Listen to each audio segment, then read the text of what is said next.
Fuse with Ken, an amazing experience. Hello, everyone, and welcome back to another amazing episode of Fuse. Before the lights, before the crowd, before the sound that moves a room, there was a boy who found rhythm in silence, who had music long before he ever touched a turntable, a boy who carried dreams through dusty streets, prayers in his chest, and a sound the world hadn't heard yet. Today, the world knows him, an energy, a presence, a sound that shifts atmospheres from Africa to Dubai. But behind the name, behind the beat, there's a story, a journey of passion, pressure, purpose, and everything in between. This isn't just a conversation, it's an invitation into the heart of a man who spins not just music, but meaning. I'm speaking about talented and superstar DJ Kennedy Toya, known as DJ Mneddy from Mombasa, Kenya. He is the Afrobeats DJ at Kiza, Dubai.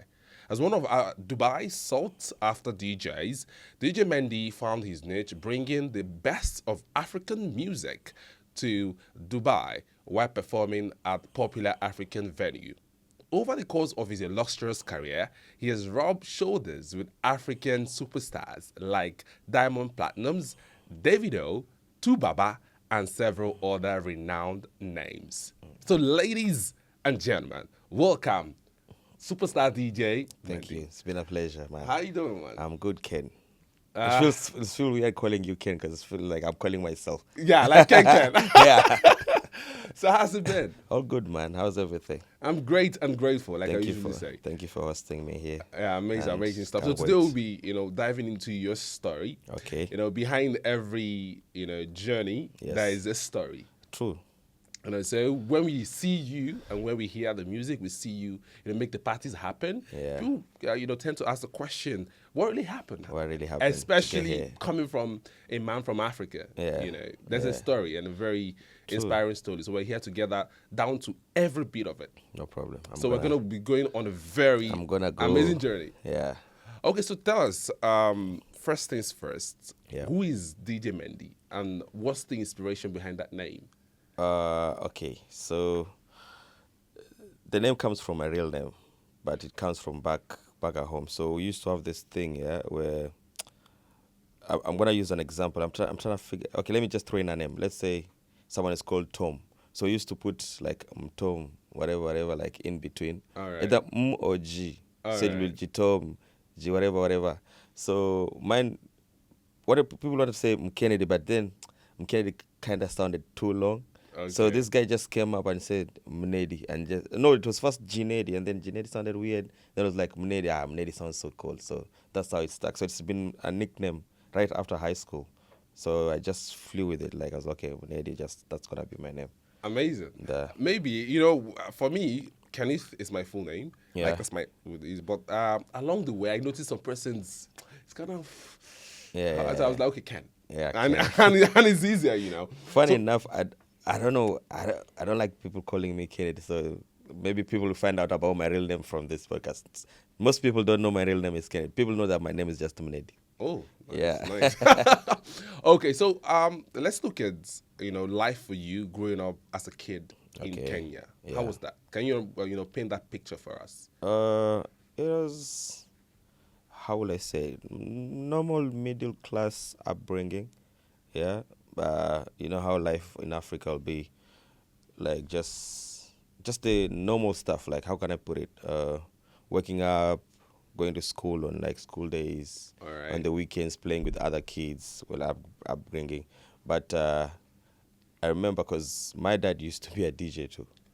But So no, it runs in the genes? Yeah, but Okay. he was not into it full time. All right. Okay, how he got into it, he used to have a sound system where he would hire. So whenever there was a burial or Okay. wedding or small weddings or small parties, so he used to have this sound system where he would hire.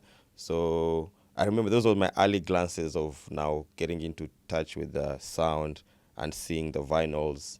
So the vinyls, whenever my uncles and his cousins would like come pack the stuff home, Yeah. like the speakers and the vinyl. So I will see.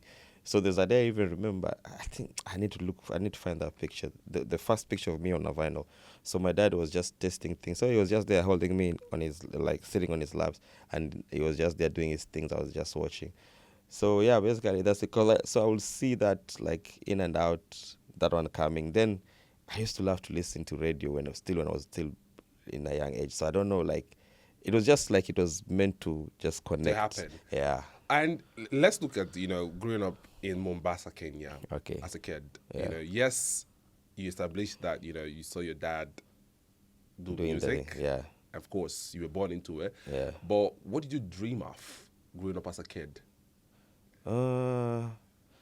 If I tell you that I wanted to be a DJ, I'll be lying. Okay. I used to be just like any other African kid when you're born. They tell you, you study hard to be a pilot, engineer. So my dreams were to be a pilot, basically. Okay. So Yeah. what changed? I think the mathematics got hard. Or the maths and physics are like, nah, this is not for me. In between, I remember I wanted to change to be a doctor because I used to like biology in high school. Okay. And then I was like, really, do I want to do this? And then it just changed. But yeah. But I remember my childhood ambitions when I was still a kid. I remember I wanted to be a pilot. That I remember. Okay, and Yeah. the numbers was actually I could actually relate with you because I'm very bad at numbers. Yeah. To be honest, I'm being The fair. maths was like, nah, this is so hard. But at some point in my life, I got into sales, so Okay. I had to sharpen my negotiation skills and number. At some point in my life, there's a career I did, you'll be shocked. Like, there was some things I did in between. Of course, Like, we'll get into it. We'll get into it. We'll get when we into it. So there. tell us. I want to know, because people watching this show right now, they might want to Okay. know what are the early influences in your life. I'll influence into music. Yeah, your life generally before music. I think, how can I say? Mine, I think, was just music, to be honest with you. Okay. Yeah, because from what I recall, like, I'll listen, like I was telling you, I used to love to listen to radio. Like, so I used to love listening to all this rumba music. Okay. I don't know if you know Samba Mapangala. Of course. Okay. Samba Mapangala, all the Bilia Bells, Yondo Sisters. Yo, I sound so old. Yondo Sisters. All So I right. listen to that type of music. And funny enough, listening to them actually made me study French. Okay. Yeah. But I forgot my French. Don't test me because I don't speak a lot of it now. But it made me study French. So music, basically, I would say, was like my early influence into. So like, you would say that from a kid you Yeah. loved music, I loved even it. before Yeah. you ever thought of being a DJ. Yeah, I Even used to love before, music, yeah. You thought of doing anything in life. You just loved music. Basically, yeah, that's it. I used to love music, yeah. Amazing stuff. So before moving to Dubai, Mm-hmm. what did you do back in Kenya? Did you study? Did you work? And all of Okay, that. this one is gonna be a bit lengthy, but I'll summarize it. So before moving to Dubai, I went to primary school. Yeah, I went to an Indian school, so I finished my 8 years, like we call it primary school. So I did my primary school, then I went to high school. Okay. I remember I did my first year. Then there was a strike. Our school got banned. Then I had to move to another city to transfer schools. Then I stayed like 3 months without going to high school. Okay. So that's the second year because we do 4 years of high school. So the second year, the first 3 months, I was not studying. So my dad used to have a business, a tour and travel company. So I'll go to his office every morning, okay, just to stay with him, and then in the evening we'll go back together. So tourists used to come in the office. So I used to love the fact that so I can be like a tour agent, like handling tour. So we have these people called beach boys in the coastal region. So those beach boys will come in with they'll bring like the tourists, sell them to the office, they pack it, then they'll get something. I was like, okay, I can make money out of this. So I made friends with some of them. Right. They dragged me to the beach. Okay. So I'll try and hustle. Then my mom and dad kind of didn't like it because they knew if I get into that, I won't go back to school. So my auntie spoke to my mom, so I was made to come back to the office. So I was meant to come back to the office. So I was just sitting in there. My work was just to sit in the office, be sent here and there. Anyway, I managed to get back to high school still after the 3 months. So I did my high school. I finished. Then right after high school, like I told you, I went to a French school, French college, Alliance Française. Okay. So I did 9 months of French. Then from there, after the 9 months of French, I did another college for customer service and hotel stuff. Then, Hospitality? Hospitality. I told you I'm gonna shock you. All So right. I did that, and then okay, wait. Right before, right after the French college, I joined a company where I was selling insurance. But then after 2 weeks, I had to go. My dad had to send me to the college, so I had to pause that one. Then I went to college. I finished college, and the day before the graduation, no, 2 days before the graduation, while I was traversing back and forth to college, I saw there was an recruitment for receptionist. So the day of the graduation, Okay. I went and applied for that job. Okay. That's another funny story still. I don't know if we have to, Go how ahead. long Go we ahead. have. Just go ahead, please. Okay. So right when I just arrived by the gate of the hotel, both the soles of the shoe fell off. Okay. So I didn't have, basically it's like my shoe, I didn't have a shoe. I could imagine. And I'm right by the gate. I'm about to step in and just drop my CV. Yeah. Good thing the guard at the gate just, okay, I'll sort it out. I'll put some glue on you, da da da da da da. Anyway, so I went, I dropped my CV. I took transport. I went to the graduation, did my graduation. Then that was on a Saturday. On a Monday, I reported back to my insurance job. So I did it for like a month, I think. Just a month? Yeah, I think I did it for a month. Then there was a day I was just like, you know what? I applied for that job. Let me just load some airtime and call them and just follow up. Yeah. Then it happened that the boss of the restaurant picked the phone and was like, coincidentally, I'm looking at your CV. So when are you available to come? I'm like, anytime. Okay, come tomorrow wearing this. So I went the next day. I did the interview straight. I got into it. Started did the 1 week induction where you have to be moved through each department. Like I was taken to housekeeping, Okay. taught how to lay a bed, taken to kitchen operations, all this stuff, the bar, da da da. Then after 1 week, I was a receptionist. So I was a receptionist for 2 years. Then I got elevated, and now I was the head receptionist. Okay. And yeah, so that basically. Yeah, So that was my last job before I left Kenya. Okay. Yeah. So why Dubai? Okay, it's another funny story of how. You know, the more I keep talking about this life journey, I keep remembering things. I mean, I've done construction at some point, by the way. You're actually a man that you've done quite a lot. Yeah, I've done construction, but okay, I remember you asking me about influence. I think some of it also is influenced by peer pressure, because you know, like my pack of friends back in the days, we used to have this thing, stop being a CC, let's go do this. We used to influence each other. Okay. So whenever I see my friends going to construction, I was like, okay, I don't need it, but it will make me look tough if I do construction. So let me just go pick some bricks, do this, da da da da da da. And that's how also I found myself into construction. So the same peer pressure is what got me to Dubai, because we used to, like when we had just finished high school, we used to sit, how you'd be sitting in the streets with the boys and just be talking chilling about with the boys, yeah, in the chilling in the hood. boys, and exactly. I could imagine. Of course, I also experienced that back in Nigeria too. So we will sit there and then we'll talk about these dreams in life. So my friends were like, we're gonna travel. We're gonna travel out of this country. We're gonna go like abroad, just see how abroad is. Yeah. Then in that pack of friends, some of my friends flew out without informing anyone. And I was like, when I came to realize, I was like, after 2 months, I was like, okay, so they did this to me. Okay, I'm gonna revenge. I'm also gonna find any job just to get me out of the country. So there was this recruitment agency who they were recruiting, and then they were like, okay, the jobs available right now is we have security, but I think the one that is readily available is security. So do you want to go with it? I was like, I just want to travel. So you came to Dubai with the job of a security. Yeah, and mind you, I was still working at the hotel, and I was the head receptionist. So Okay. I was still having a job, but I was like, you know what? Because of peer pressure, let me just take a security job, go to Dubai. And that's how I found myself here. Now, if I listen to your story, Yeah. you did construction. Yeah. You did. I think customer service. Yeah, I did customer Okay, service. and of course, you also did a couple of other things. Yeah. And now you came to Dubai. Yeah. As a security guard. Yeah. So one would want to know, when did your DJ journey actually begin? Because of course you would say that your dad influenced you. Of course, you saw Yeah. him. But basically, when you came to Dubai, when did the whole DJing start? It didn't start even in Dubai. I think I skipped somewhere else again.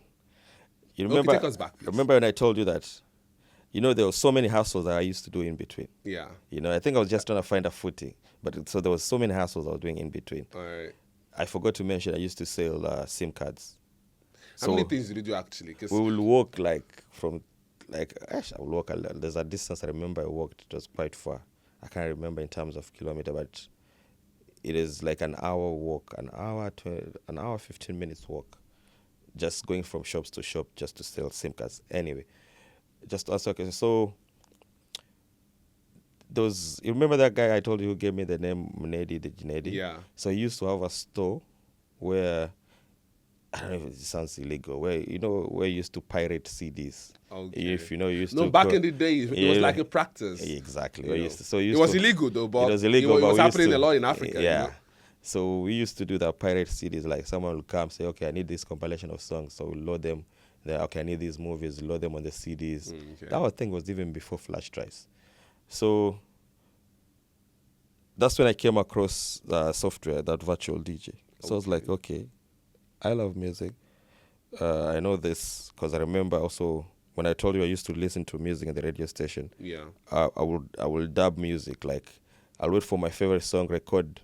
Then when the music stops, I stops. Then I wait for the next favorite song, and then I'll create like a mini mixtape from that. So I was like, okay, I know I love music like that. Okay, I think I can study this thing.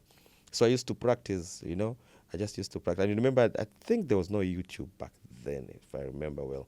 So I'll just practice like the virtual by just trying here and there. Yeah.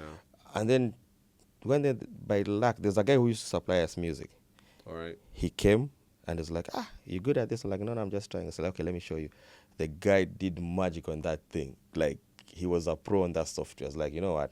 Can you teach me this thing? And the guy was like, okay, don't worry about it. Don't worry. Okay, I'll bring you somewhere. So he took me to, like, his place where he has now the proper, even fixed his speaker. So he was showing me here and there. So I grew interest because, like, if you can do this, you can rock a party with this. So if I can do this. So I used to practice like virtual. Okay. So to a point, I became good at it. So when I came now to Dubai, when I started doing my security job, I never used to do it a lot because, I never used to get much, like a lot of time. Yeah. So I used to just do it maybe in my room, but not that much. Like during that security phase, I think I forgot that I needed to be a DJ. But then I did the security for 14 months. By luck, I managed to get another job. And how I got that job is because I saw someone on Twitter, okay, Yeah. who had decks, and I was like, I need to learn this. So it seems you always had a love and passion for music. For music, yeah. And I'm mixing. Yeah, tapes. no, when I got to know virtual, I was like, okay, now I Okay. need to learn this. So when I saw someone with the decks, I was like, yes, okay, this one has this, maybe they can teach me. So we became friends through that.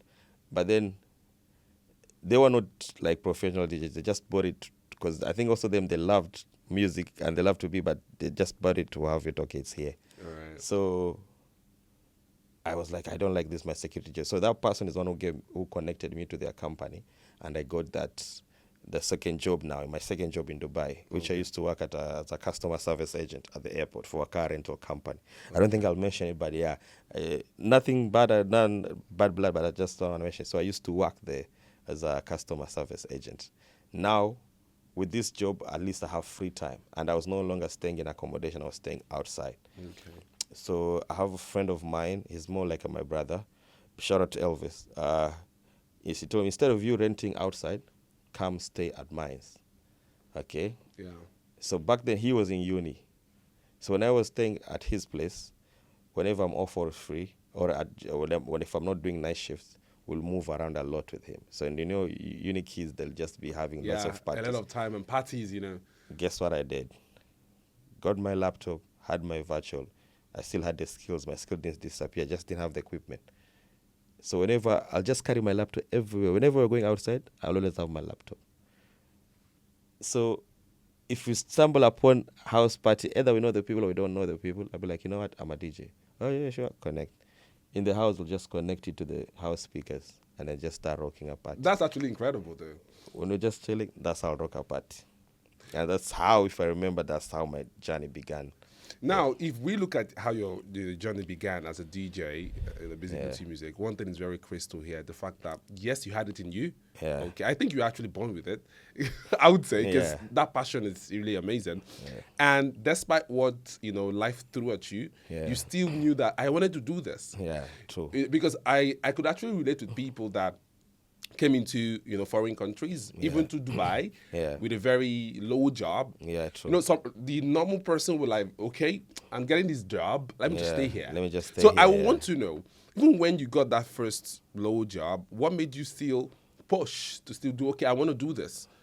Yeah, because I'm in Dubai, is this land of opportunity, and I would see, I'll ask myself questions like, if that person is doing this, and I don't see any big difference with them, like with myself. The only difference maybe is the income that's separating, or maybe this financial status is not his, but he's breathing the same air as me. Yet I can hustle as hard to be like that person. Yeah.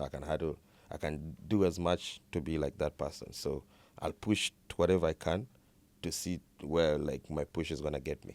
So that's what it is. Amazing. So at what point, what was that defining moment for you? You were like, okay, this is it. I must do music now professionally in Dubai. What was that defining moment?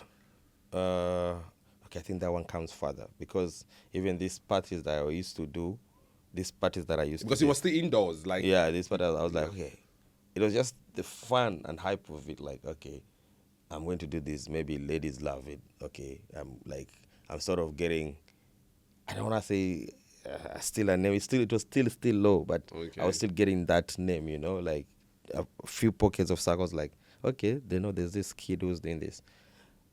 So, okay, I'll move to the next step. So, it's so weird, like, how, it's so weird. This is why sometimes I say believe in God, because how things connect in my life. I sit down and I'm like, okay, this one happened for a purpose. Because now, there was this day, there was an event happening somewhere in Al-Basha. This promoter had just gotten a new club. So he had called people to come support. So one of the people he had called there is a friend of mine. So when the DJ was playing, the lady was like, I wish even Mneddy was here. Even with his laptop, I wish Mneddy was here. So the promoter was like, who's Mneddy? Like, here's his number, just call him. So he gave the guy the number. So the next day the guy called me. I've been told that you're a DJ, I need you to come for trials. Mind you, I've never touched like the professional deck. turntable. I've never touched a professional turntable in my life. Like, I've never practically done anything. You're just using the laptop and the virtual DJ stuff. Laptop, and I used to have a small controller. It's just the most basic stuff you can have as a DJ. So I went there with my laptop, tried to connect to see because I tried to study it from YouTube. Nothing was happening. I was like, okay, what's going on? So I just, you know what, good thing I'd carried my small thing, yeah? Okay. So we managed to get sound out of it. And through my laptop, I was like, okay, here we go. So I remember I played. I rocked the crowd that day. And I was like, okay, nice one. Next week, come again. So I did. I think I went there for like 3 months. And I still have the other job. Your regular job. I still have my regular job. Yeah. So I'll just go, like, because most of the time during the night I was not, or the schedule will just perfectly match. Like nights maybe I'll be off where I'm supposed to play there. So I did it for like 3 months with him. It was a month in Al-Basha. Okay. It was a month in Al-Basha. So coincidentally again, like I'm telling you, things were just building up. The guy, now you'll see where you'll connect it by yourself.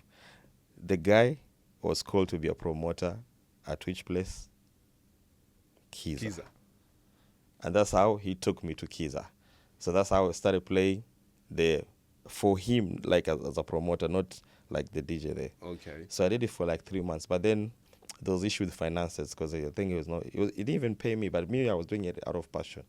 I was looking at it, okay, I'm even doing clubs now. I was not thinking like I need to get paid because also I was comfortable because one, I have another job that I have that's like sorting my rent. So, and so everything. basically, at that time, you had a job, okay, Yeah. and the DJ stuff wasn't paying you at the time, but you Yeah. were passionate about Yeah, I it, was and you felt like, I passionate want to do this. Yeah, exactly. So that's what you're saying, the defining moment. I think it was in between there because I was like, okay, like I'm doing clubs now. Okay, I think now I can start doing this. Amazing. So, you would say that Kiza was your first gig in Dubai, major gig? Not really, because I told you there's that Al Basha. That was Okay. like the first club that I did. All right. Like major club. So, It was the Al Basha gig was the first ever gig. Yeah, So, how did the you feel about it? It was amazing because now I actually played for a different crowd, like not my African crowd. I played for like many nationalities, and You it was know, my first time. That's the beauty of Dubai. It's Yeah. actually a city with a lot of diverse, Exactly. over 200 nationalities actually Yeah. in Dubai. So for you to fit into the space, into the Yeah. scene, I'm you, telling you, you, some- you, you must be very passionate and very dogged. I remember just on the side, I just came from Kenya, yeah? So I remember I was at the club and I had opened my laptop, and the other DJ saw my crates, and he will see music of different nationalities. Like, what the hell? Do you play this music? I was like, yes. I get crowds that need this music. Now, talking about this, I want to understand because anytime I talk to DJs, because I have a broadcasting background, I worked with a lot of DJs back in the radio station when I started my broadcasting journey. You know, I usually want to know for a DJ, because it seems you guys actually are encyclopedia of music. So how do you guys know all the genres of music? How do you guys put all of these together? Like, I'm curious to know. It's the love of music. Is the love, the passion of music. Because, okay, I'll talk about myself. You see, for me, I love hearing things. I love connecting things. Is it the beats, the sounds, or the lyrics? It's everything. It's the beats, the sound, the music, the harmony of it. You have to connect with music spiritually. You understand? Like, when you get to that point, trust me, when you get to that point, you can fuse in 5 different genres of music at the same beat, and you can still connect. Amazing. Yeah, because you feel it in with you. It's not just That's the technicality. that's You feel it talent, in. by the way. Yeah, you feel it in within you. So you have to like understand. You have to marry the music. You have to marry. I don't know how to put it this, but you have Are to you be married to spirit. music? I'm married to music, man. I like that. I'm married to music. Like I studied like. That's what I do. Like on my free time, Music I just is listen. your music. Yeah, I just listen. I'm like, okay, this one can work out like this, like this. Amazing stuff. So let's look at it. First things first, okay? You said your dad, because I always mention your dad. Yeah. Because your dad was very instrumental. Amazing man. Yeah. Yeah. Okay. So what was the support like from your family when you started it, this DJ journey, music journey? How was the support like from your family? Because I know African parents, they would have wanted you to become a pilot, a medical doctor, But doctor, I don't lawyer, think, and like I don't that. think. Okay, I think from my side maybe because my dad was into it. I think they didn't look at it that way. He was very supportive? Yeah, that's number one. Number two, because the full on like DJing thing, like me like DJing profession, I started in Dubai. So I think for them they were like, okay, he's doing it abroad, so I don't think it's much of a big deal. Because if I had said if I had chosen to be a DJ back at home, I'm sure it would have been a bit of a problem. But since I was doing it in Dubai, so okay, and it was bringing in money, so I don't think they had a problem with it. As long as you are happy with it, it's sustaining your life, so it should be fine. So who believed in you before the world clapped? Who's that one person you would say really believed in me when no one knew me? Who believed so much in you? This guy, Mr. Joe Osawai, the CEO of Kiza. I'll be honest with you. That guy, he saw it in me. Amazing. He saw what I see in myself. He saw it in me. And the Elvis, my guy also Elvis. But Joe is the one who saw it and is like, you know what? Let me just give you this platform, like shine with it. And he taught me a lot, like in this journey, like there's so many things he chipped in. and I'll be forever grateful for him. Trust me. Amazing. You know, I like the fact that you were able to recognize, who believed in you when no one else did. Yeah. It's very important because for me, coming from a broadcasting background, I know the first time I stepped into a radio station, I know he's late now, and he told me, Ken, you're trainable. Yeah, You have the voice, you're trainable. it's true, man. And I that meant a lot to me. Yeah. And even the times in Africa when it was hard. Okay. Then, becoming a broadcaster at the time, man, I used to sleep in the studio. I used to try to learn from the veterans at the time. That's the passion, yeah. Because I had the passion for this thing, yeah? So I could understand. And yes, may he still rest in peace. His name is Innocent Akilo. He was the first man that actually gave me my first, radio kick. It was like, Ken, you could do this. Yeah. You have it in you. And all of that. So let's look at Dubai's experience. How did it shape your career? It's changed my career, like I mentioned. Here it's multi-international, so you tend to learn new things every day. You tend to learn about new cultures every day. So if you connect it with music, you're like, okay, so these people have this kind of good music like this. You understand? So it shaped my career in the sense that I've managed to be in circles where I wouldn't even dream in my life that I'll be in such places, So I think that's how Dubai has just shaped my entire career. Because if I compare to my peers, okay, I don't want to say they're bad, yeah, but like sometimes I compare, I'm like, okay, has this guy done what I've done? I feel that, okay, me, I'm different because I've rocked such a crowd. I don't think if I bring this guy here right now to rock such a crowd, yes, maybe he might do his research and stuff, but I would have been ahead of him already because me, I've already done it, you see. So, yeah. Amazing.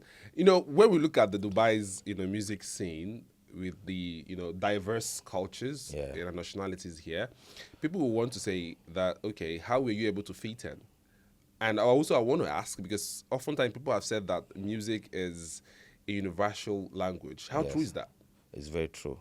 Because let's look at the space right now, yeah? Most Afrobeat songs, they're not even in English.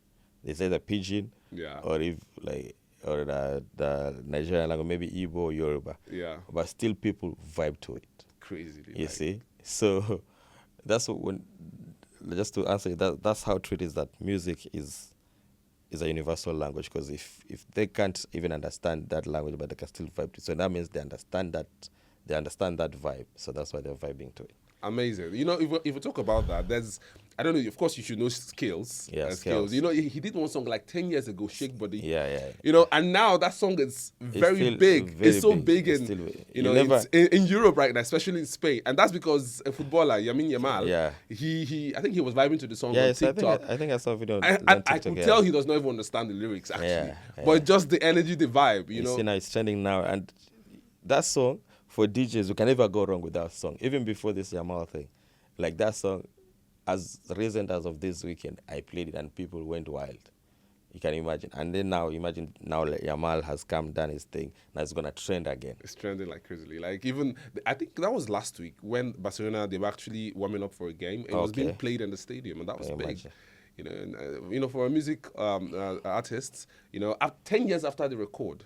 Man, I'm telling you, that's crazy. The Afrobeat music has just changed widely. Like it's actually, crazy. We will get to Afrobeats in detail. You know what I'm saying? But let's look at something about the Dubai music, scene. Yeah. What do you think people misunderstand about the Dubai music scene? Okay, can you clarify exactly like when you? Usually when people come into any country, especially as a foreigner, there's this perception, right, about a thing. An industry, a business. Yeah. So for you, having been experienced over the years, what do you understand now that people before now actually misunderstood? I think I've connected to the party life. Maybe people used to think like, okay, like people don't vibe that much here. Okay. But trust me, the fans here are crazy. Like, nightlife is good? It's good. And what I love the most about here is that as a DJ, you have the power to educate the masses. Okay. So if you learn that and you slowly educate, especially with my time at Kiza, like I'll just try new stuff, and the more you educate them, they pick it up. You understand? Because if I remember this, okay, we'll get to that Afrobeats journey, but if I remember the journey of Afrobeats, man, it's crazy, like how you just picked up and where it is now. You know, let's quickly get into Afrobeats. I think it's the conversation needs to be talked about. Let's look at Afrobeats, music. Let's look at the wave of the sound right now. It's been doing massively for like a couple of years now. Big time. What's your reaction on that? Man, there was a time I remember I even shed a tear because I will remember back then. There's a time, I think, when the bunch got signed by Kanye. Okay. That was a big deal. And that was back then. And I was Yeah. like, yo, so this music scene is getting here, man. And now when I look at it, I'm like, seeing Rema, Burna Boy, all of them selling out shows, especially someone like Burna Boy, who I saw his performance was still starting, like when he came to perform at Kiza back then when it was in Udmeta. Yeah. I look at him and I'm like, yo, man, life can really change. Like this Afrobeat, like it's really accepted now. Like everybody's accepted. Before we go to club, you'll never even hear. Okay, now talking about acceptance of Afrobeat. As a DJ, what do you think led to that general acceptance of this sound? Well, I wanna. Okay, obviously technology, yeah. Okay. Social media, when social media came into play, it has really impacted it. But I think it's been a journey that people have worked on collective. So many people have worked on collectively. Yeah. That the push, that it had to be accepted. Okay, because yes, as much as it changed, the genre changed a bit, but I feel like the music stayed the same, but now they really had to accept it because they had no choice. They had to accept the vibe. And you see now, they accepted and they've stuck with it for long. You see, and I'm so glad it's part of other genres because, before, okay, hip-hop, R&B, you'll never go wrong with it. Dancehall, you'll never go wrong with it. But now, if you don't play Afrobeats in a club, I don't know. Like you have to drop in at least even one or two songs. And it's something that very amazing as well. The international or global collaborations between Afrobeat artists and other artists as well. We've seen the likes of Chris Brown. We've seen the likes of Neo. We've seen the likes of Beyonce jumped on the sound. And this is so remarkable. And to you, when you look at the sound and when you play this sound all the time, how do you feel about it? Man, it's just an amazing feeling. Like I told you, when you connect with this spiritually, you just feel different vibes. You're like, okay, these people, they know this, but they don't know about this song.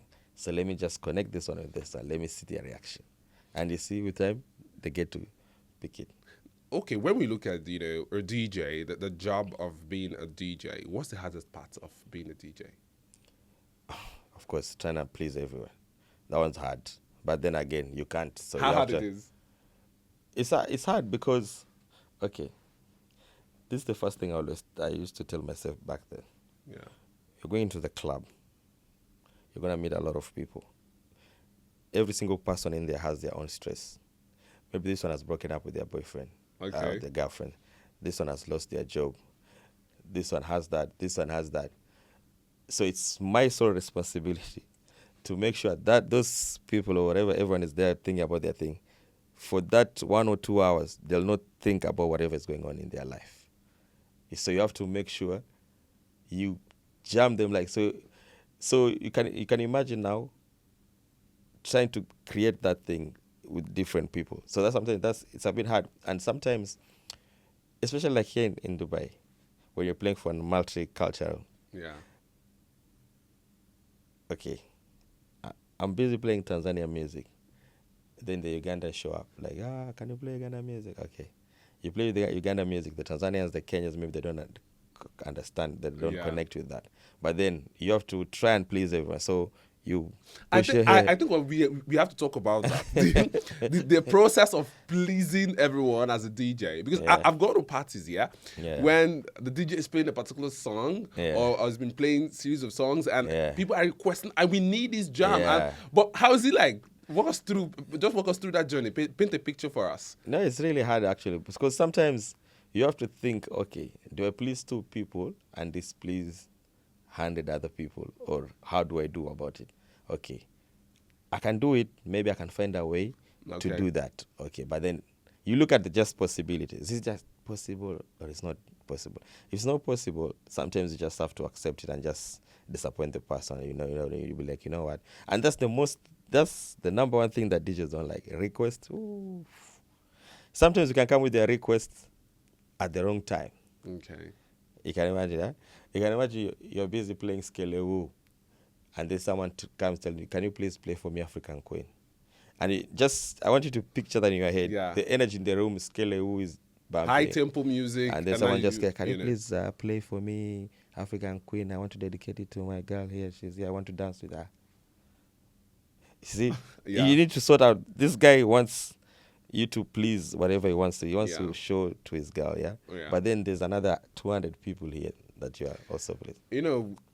Setting the set, your set, and setting the mood, the energy, the vibe, for every show, it's something very important. So I just want to know, what's like your pre-show ritual? What's that thing like you do before you come on stage? I pray. I have to okay, I think I understand what you're saying. If there's anything else I need to do. But normally, okay, for me, I'll go to the bathroom. I don't know. I think I always get butterflies before any perform, unless it's my residency, okay, which I know I'm doing this. But any outside gig, no matter how many years I've done this, I always get butterflies. So I have to go to the bathroom. After, I just wash my face, come, pray, and then now I jump. Once the first, second song, that what determines the rest of the tempo of the night. Now, talking about prayers, are you a religious person or a spiritual person? Spiritual first, then religious. How? I'm actually both. I don't want to dive down into religion that much, but yes, I believe in God. That's why I pray now, because I'm like, okay, yeah, right. I pray to God too. But I feel like there's just a spiritual thing that connects things amongst us. Okay, amazing stuff. Because I understand that what our religion or our spirituality plays a very integral role in whatever we do. Yeah. I've met people that tell me, "Ken, I'm not religious, I'm spiritual." Yeah. The person say, "I'm both." No, me, I'm both. Because it's not like I'm Christian, so it's not like I don't read the Bible. I read the Bible. Okay. So let's look at something very amazing here. Which I think every entertainer, whether a DJ, comedian, an artist, really want to, do, I would say. So what do you want people to do, to feel when they hear your sound, when they hear you on stage? How do you handle that? What do you want people to feel? What do you want people to feel anytime you go on stage? I want them to feel the energy because, I'm looking for the perfect way to phrase this because I said initially that I want people to feel my energy, but what if I'm playing at a low energy setting, like maybe let's say a lounge, but I'm still the DJ. So it's still the energy, but not the high energy. Like I want people to feel how I'm connecting with them through the music. You understand? I want when I'm playing and I'm looking at the crowd, maybe when people are eating, I can still see that vibe. People, if they're enjoying their food, they still, we are vibing here. Or if people are drinking, I want them to, when that alcohol gets in their system, they can shake body. And they can shake body. Amazing stuff. So what's that one track that never fails to, lift the atmosphere? One track for you. What's that one track? That's shake body skills. That one, I've mentioned it. I think this is the third time. So before this, wave now, because shake body is there's so many songs I can mention. There's that one. There's Gawo. Okay. Yeah, Premier Gawo. I don't want to bring in the new stuff because that's just recent. I'm thinking about the older one. Even Skelewu. There's Corner by Mafikizolo. Okay. Man, I can mention a lot, man. Surayako, Sauti Soul. Okay. Oh. So if you want to lighten up the atmosphere when you get on stage, what's that first song you think, I have to play this? No. It doesn't work like that. So how does it work? Okay. You get to a stage, it depends. sometimes maybe you're the one who opens the flow. Okay. Sometimes you get there, there's another DJ who's open the flow. So All right. depending what the other DJ has set the mood, Okay. you can now connect from there. If you want, you can still restart depending on how you're looking at the environment. Basically what I usually say. That's why I don't have a prearranged set for any gig. For me, I have my music rates. Okay, I know Okay. based on countries or genres, I have that set, but I don't arrange. I don't do like a preset unless it's a specific type of party or someone the client has requested. Okay, play for I need my playlist to be like this, like this. But I don't like arrange preset because for me when I get there, it depends with the like I told you, it depends with the mood and the vibe. Anything can change. Yeah. Yeah, you can get there expecting, okay, now I'm here, it's high energy, and maybe people have already danced, they just want to relax, so they want to tone them down. So what if you have done a set with high energy? Now you have to start, now you get confused. Yeah. So So as we look at your journey today, someone watching this show, we've heard your highs, we've heard your lows, but basically, what was your lowest part of your journey, and how did you bounce back? What has been the lowest part of your journey? Because we need to understand this. When I say this because someone watching this show right now might be going through some difficult times in their life. Yeah. Of course, they're also in the entertainment scene, and they'll be like, okay, DJ Mneddy did this when he was in his lowest. Maybe I could learn one or two things from that. I think it was during COVID, most likely, because there was nothing really that was happening, and then we were in lockdown. So by the time the borders were opening, that was in August, I was like, you know what, let me just go back home. My passport was expiring that time. So I was like, okay, I'll just fix my passport. Even my residence visa was expiring on the next month. Okay. So when I go home, there was a bit sluggish in the passport. By the time passport came out, my residence visa to come back had also expired. Okay. So I was supposed to get a visit visa and then come back. But then by then, Kenyans had messed up with the COVID certificate. So the UA government had put a ban on all Kenyan visit visas. Okay. And it lasted for a year. So you can imagine I got stuck in Kenya for a whole year.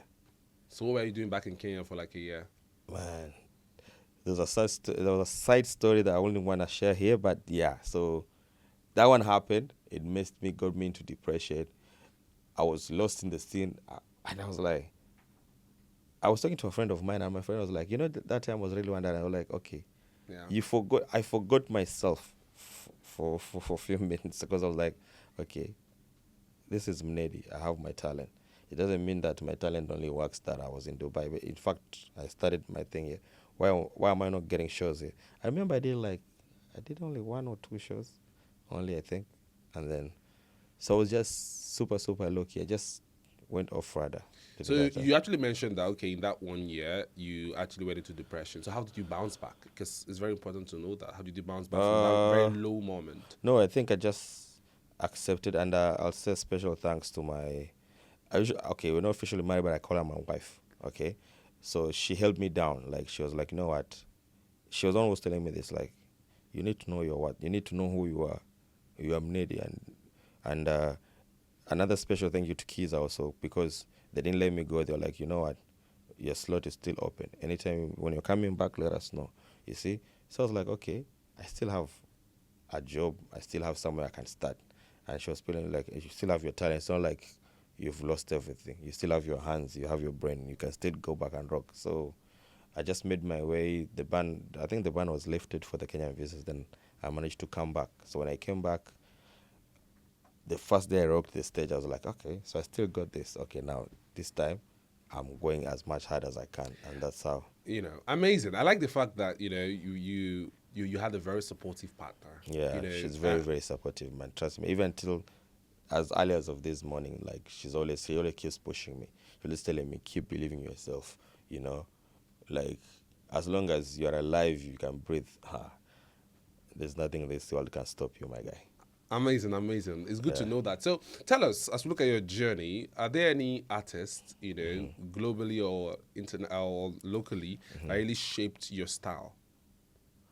My style, like in terms of music? Music, yes. Is there any? Is there any artist really? I don't think. what I know, and I've really, because was Mr. Joe from Kiza used to tell me this. He used to give me, like I told you, it really taught me a lot. He used to give me very like nuggets of inspiration. It's like, okay, I want you to go look at the list of the top 10 DJs, okay? And look at how much they're earning, okay? And then I want you to go and tell me what other equipment do they use that's different from the one you're using? Or how many hands do they have that they're working their magic for them to earn? Like, they'll fly in David Guetta from this point A to this point with a private jet and pay him hundreds of dollars or even maybe $1 million just to go perform the same thing that we'll be doing. So I want you to dream that big. So I think he's the one who's like maybe shaped the way I just approach my career. I don't think it's any artist or musician. I don't think. Work ethic, maybe. I don't know. Davido, Wizkid. I just love how they hustle, but...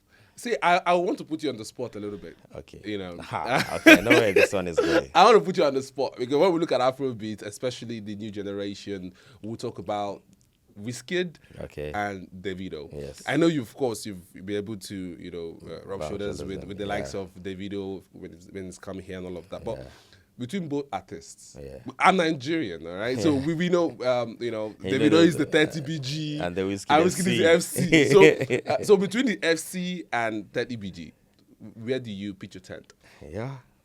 I'm putting you on the spot, actually. This is proper putting me on the spot. Do you want to... Is it a must I choose? Yeah. Okay.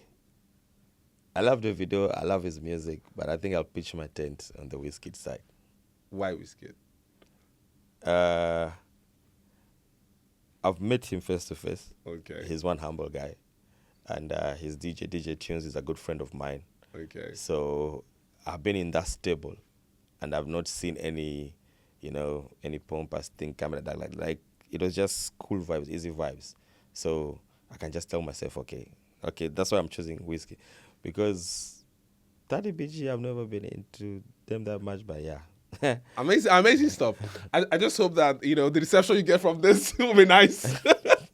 But it's good to know. It's good to know that for me, basically, I love good music. Yeah. All right. I support every artist. Okay. I love music. Same here. Yeah. I love good music. All kinds of music. I listen to them. Like if I'm in my lowest, what do you do? I play music. Yeah. Like if you're close to me, you play music. I like to play music in my house. Okay, like playing like in the radio. Okay. No, like not like you do instrument? Oh, no, I don't at home. you do Just to play music. Oh, okay. Like music is the only thing that edifies me. Exactly, yeah. Like it's the only thing that edifies me. Gospel music. Can I tell you a funny story? Go ahead. I think over the years, when I'm in the house, I don't play music. Like unless my wife is playing the music, then I'm listening. But I don't play music. The only time I get to listen to music is when I'm planning my sets, like when I'm arranging music, like getting new. That's the only time I listen. But after that, like you never see me with the headphones listening to music. Why? I don't know. I think because I've had enough when I go outside. When I go outside, I hear a lot of boom boom. So I just want to be in my peace sanctuary in the house. I just want to come. So when you're actually spinning on sets, what part of you comes alive the most when you're spinning, when you're in action? What part of you comes alive the most? I think when I start now wanting to be creative, because I love being creating on the decks. Like there's a new upgrade they brought in of Serato. The DJs will understand it's called stems. Okay. So the moment they brought in the new feature, the stems, man, that thing really revolutionized like how I play my sets. Because now I used to think before, okay, I want to do this, but then it's like Serato had my prayers. So I love that being creative. So when you say the most part that comes to me is like that creative moment. Okay. Yeah. Amazing. Now, when we look at DJ Mneddy, we look at a man actually came from the streets of Kenya. From Africa, from nothing, right? Yeah. And he came, down to where he is today. Yes. He climbed the ladder of success. Yeah. He's been able to attain success in the entertainment industry. Yeah. And we have young people watching this right now Okay. in the street of Africa. Yeah. I'm trying to, okay, what is he going to say to us? What do I learn from his journey? What would be your piece of advice if you're speaking to that young person right now, struggling to make it? You know, what I'll tell the not even kids, because there's even people who have grown, who have developed passion maybe at their when they have like an older age. What I'll say is that success just doesn't come overnight. Yes, some can be lucky. They'll just sleep, do something, the next day they wake up millionaires. But just keep believing in your dream. Don't ever even give up on your journey. Like, keep believing in your dream, work towards it, and most importantly, keep praying. Put God first. Whichever God, spiritual being you pray to, just keep praying and have that faith, because eventually at some point it's going to work out. It might not be where you want to be, because sky is the limit, but it will get you somewhere. And what I believe is hard work pays. Hard work just doesn't go like that. Hard work pays. Yeah. Amazing. Yeah. And, I was going to ask you a particular question just before we leave the studio, because we're about to wrap up. Okay. What's your view on love and relationships? Love is the most beautiful thing. And I do believe in relationship. If you have the soulmate, if you get your soulmate, the right partner, trust you me, love is so beautiful. Of course, there's up and down. There's ups and downs. These are two humans, okay, who come from different maybe backgrounds or different parents or whatever. So they were raised. These are two humans that are raised differently. Yeah. You understand? So at some point in your life, you'll collide. You understand? But there's a time where you'll connect, and then it'll just flourish and it'll just be beautiful. Amazing. Yeah. Now, when we talk about love and relationship, you've mentioned your partner countless times on the show, and that's nice. Yeah. And one would want to ask, as an entertainer, where you meet a lot of people, I women, know. and all of that. Yeah. So, how do you manage that? Yeah, at the beginning, Especially between the your beginning, it was so professional hard. and personal life. in the beginning it was so hard. You just put in, I don't know, you have just to put respect and have boundaries, because knowing that, okay, you know what, there's you have someone here. And also, my partner, at first it was hard for her, but now she kind of understands, okay, this is his job. At the end of the day, whatever, when he finishes his work, he just comes home back to me, so like I said, just put boundaries, respect your partner, and that's how you just go about it. Okay. Yeah. Amazing. DJ Mneddy, it's been an amazing time having you on the show today. Thank you so much. Me too. You've been able to share your story. Yeah. I know he came from Mombasa, Kenya. Yeah, Mombasa. I've not been to Kenya actually. Really, you need to go. Yeah, I need to visit as soon as possible. Yeah. And by the way, the Kenyan community here in Dubai, they're amazing people. Trust me, you need to visit Kenya. I just came back from my vacation. It's been a couple of days now, but I really want to go back. Yeah, this year I have 4 countries I'm going to visit. Okay. Maybe I have to but I already have the countries already. But I think I need to, because I have someone that's telling me, Kenny, you need to come to Nairobi. Yeah. I need to come to Nairobi. Let's see. It's more peaceful. I got you. Come to Nairobi. I'm like, okay. Now, but sitting with you right now, I think I have reasons to go to Kenya. I have reasons. Just go and see, and then you'll come tell me. Okay. We'll come to this podcast to discuss our experiences. Amazing. Thank you so much for coming, Superstar DJ. And of course, much. It's been an amazing time, trust me. Yeah, because anytime I hear you play your music, I'm like, okay, I want to get to know the story. Guy. I want to know the story behind this amazing, superstar. Yeah, sure. But thank you so much for coming. And thank you so much for sharing your story. You Pleasure, are very honest as possible. Thank you so much. Okay, thank you so much. Thank you so much. Okay, that's it on today's episode of Fuse. And what DJ Mneddy gave us today wasn't just a conversation, it was a connection. A reminder that no matter where we come from, sound is sacred and story is power. If you enjoyed today's conversation, don't forget to subscribe, share, and leave a comment, as the support is really appreciated. Thank you so much, and bye for now. Gracias.